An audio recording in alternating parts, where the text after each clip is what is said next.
बिस्मिल्लाहिर्रहमानिर्रहीम। Dear students, first year biology chapter 9, जिसकी मैंने शार्ट क्वेश्चन की एक वीडियो कल शेयर की थी। आज दूसरी वीडियो है शार्ट क्वेश्चन के बारे में। इसमें जो पहला क्वेश्चन मैं शेयर करूंगा आपसे वो है ससिनेट वर्नेशन। ये किसको कहते हैं? ये सिंपल एक पैटर्न ऑफ डेवलपमेंट है। पैटर्न ऑफ डेवलपमेंट से मुराद ये होता है कि एक जानदार जब छोटा होता है तो वो किस तरह होता है और जब वो बड़ा होता है तो उसमें क्या तब्दीली आती है। तो यहाँ पे हमें डेवलपमेंट बतानी है फ्रॉन्ट्स की। फ्रॉन्ट्स किसको बोलते हैं? सिंपल लीफ को कहते हैं। किस पौधे का लीफ होता है? फर्न का। तो फ्रॉन्ट्स का आप सिंपल मीनिंग रखेंगे यार, ये लीफ को कहते हैं। तो लीफ जब छोटा होता है तो उसकी शक्ल और होती है, जब वो बड़ा होता है तो उसकी शक्ल चेंज हो जाती है।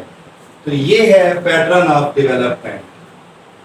तो इस पैटर्न ऑफ डेवलपमेंट में होता क्या है? In this pattern of development जब वो जो लीफ होता है इमेच्योर होता है, छोटा सा होता है, नया निकल रहा होता है, तो वो क्वाइल्ड होता है। इस तरीके से उसकी जो टिप होती है वो अंदर को मुड़ी होती है ताकि वो मौसमी असरात से महफूज रहे। लेकिन जब वो बड़ा होता है तो वो ऐसे सीधा अनक्वाइल्ड हो जाता है, एक्सपैंड हो जाता है, फैल जाता है। But mature front is अनक्वाइल्ड।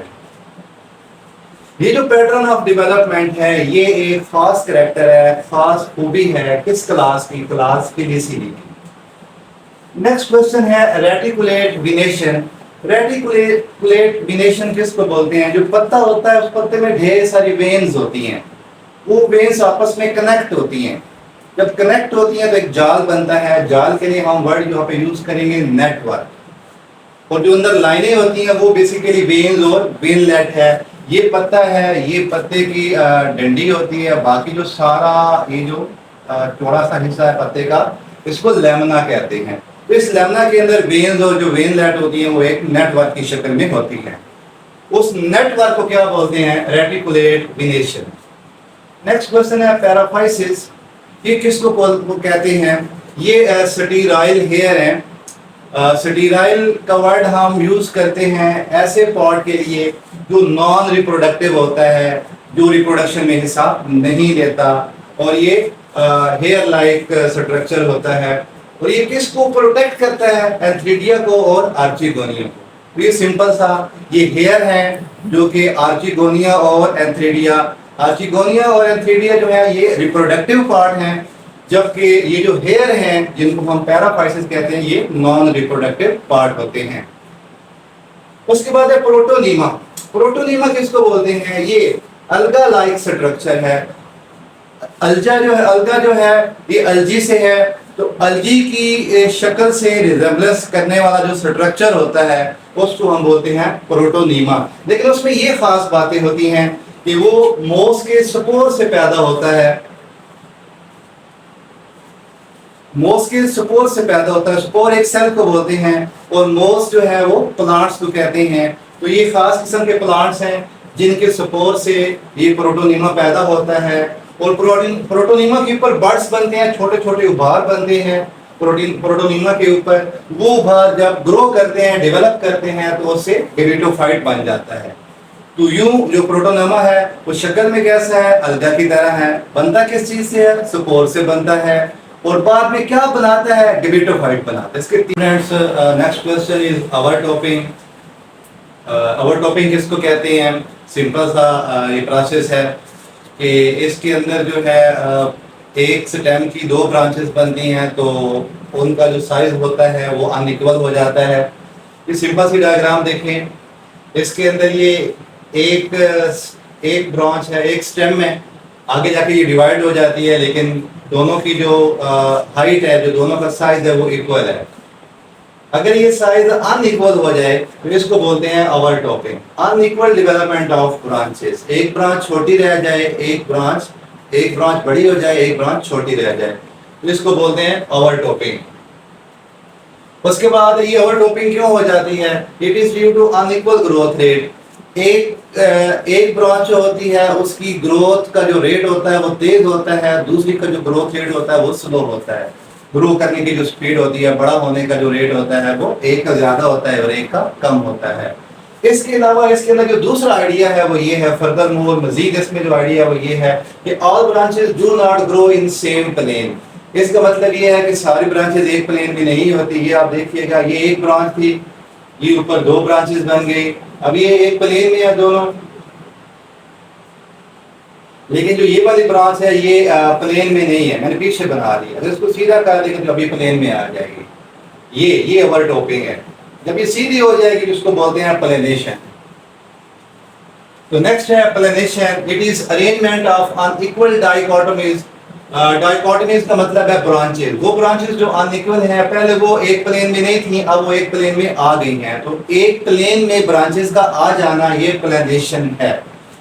तो जबकि जो ओवरटॉपिंग था उसमें दो बातें बतानी है। एक, जो ब्रांचेस का साइज है वो अनइक्वल हो जाता है, और जो दूसरा है वो ब्रांचेस एक ही प्लेन में नहीं होती बल्कि डिफरेंट प्लेन्स में होती हैं। ये दो बातें ओवरटॉपिंग में है, जबकि एक प्लेन में आ जाना प्लेनेशन कहलाता है।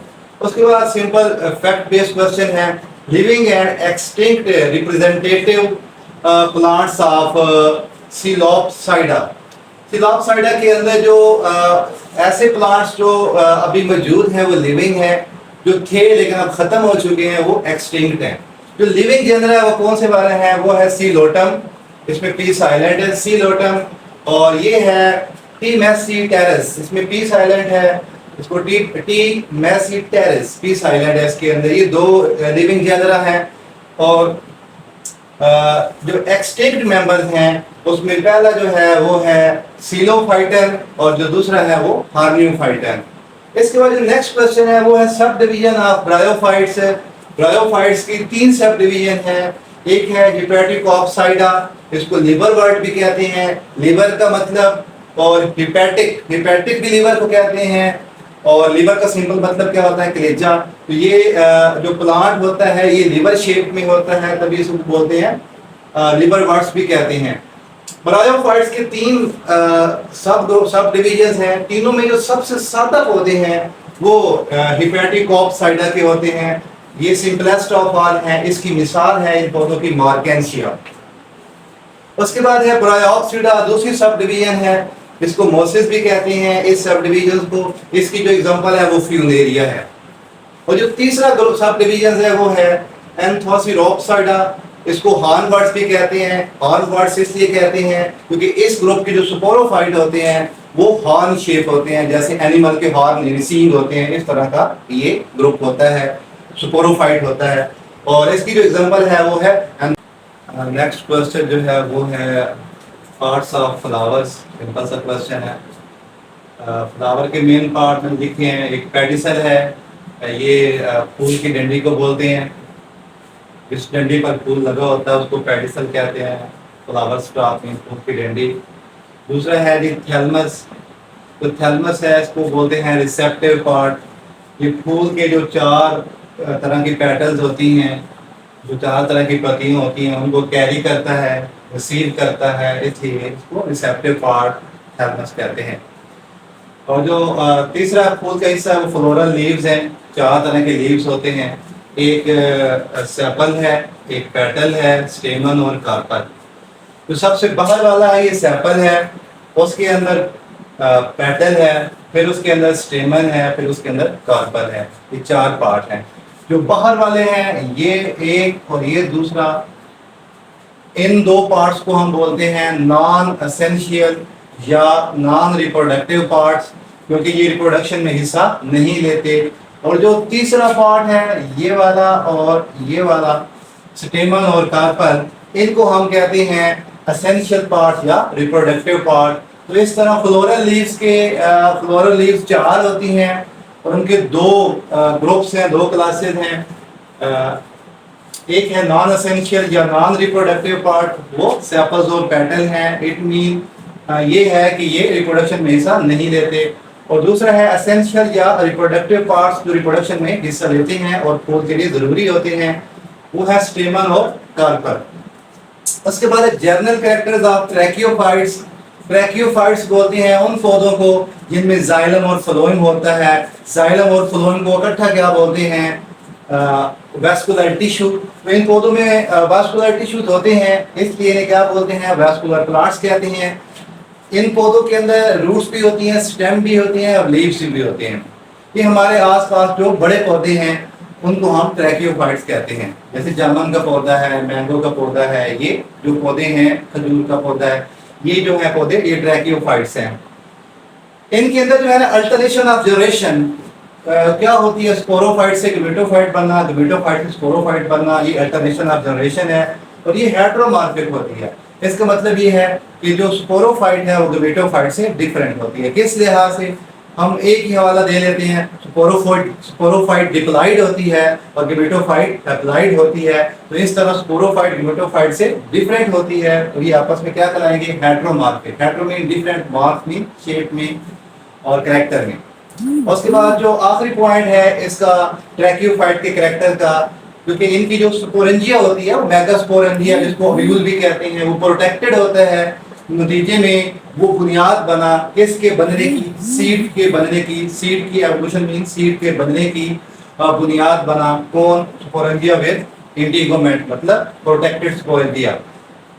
और सब डिविजन्स ऑफ ट्रैकियोफाइट्स किसको कहते हैं, चार सब डिविजन्स हैं ट्रैकियोफाइट्स के।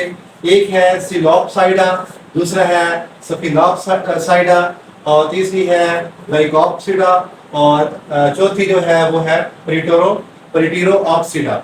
तो ये जो चार जो है ये सब डिविजन्स हैं ट्रैकियोफाइट्स की।